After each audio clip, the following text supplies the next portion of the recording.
Hello there and welcome to the Hashpower Academy, your place to learn anything to do with Bitcoin. And the topic of today's video is how your Bitcoin can become soul-bound, connected to you in a way that's completely different than any other asset possible. That is to say that you can memorize your Bitcoin in your mind. Why? Well, originally we have very long private keys that if someone could remember a private key, props to them. But to the everyday person, that's not really possible. It needs to be more refined and simple. A better human interface for their relationship with this planetary money of the future. And this is where BIP39 comes in.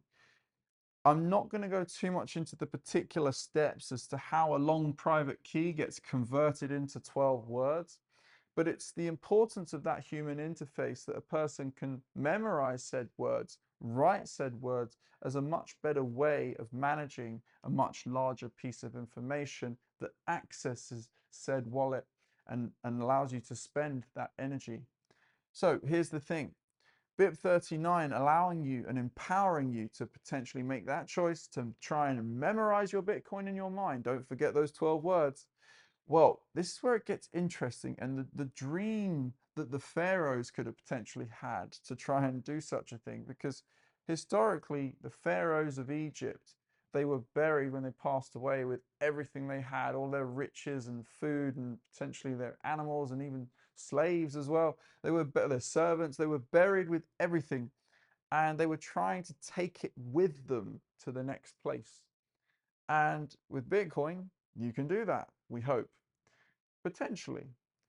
And how could that potentially be possible? How could you prove that you could take Bitcoin to the afterlife?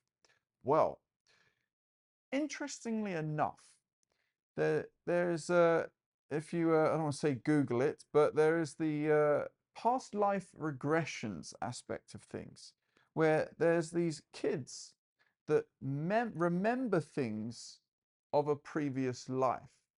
So it truly gets proven that you can take your Bitcoin with you to the next place, where the experience of death and life is truly the same part of the cycle.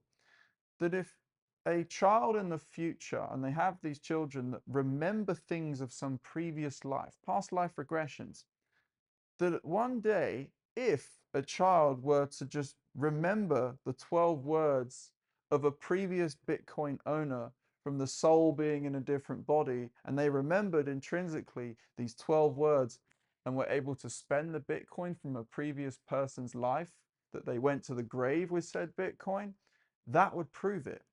And that would prove yeah, that's a whole rabbit hole. But the aspect of being able to preserve said 12 words in your mind, I think is quite powerful. You can escape war. If you try and escape a place that's collecting resources in every shape or form, particularly money, to fund said war effort, and people are fleeing, they're able to preserve their time, their energy, their work, their money in their mind and escape war, write them down, generate their private key, and spend said time and energy that they preserve. So that human interface to Bitcoin is very important, and it's going to develop over time. And yeah, I think that the timeless nature of Bitcoin as well is even more important. The sorry, I'm still thinking of past life regression now. Yeah, if one day a child remembers, or even other people, if they remember something of the past and 12 words, and it unlocks this large wallet of Bitcoin, or even Satoshi's wallet. Maybe he memorized a certain way of accessing said Bitcoin, and his soul goes into somebody and they remember and unlock 1 million Bitcoin. Ooh, that would be interesting. Thank you for listening. I hope you enjoy, and I will see you in the next video. Goodbye.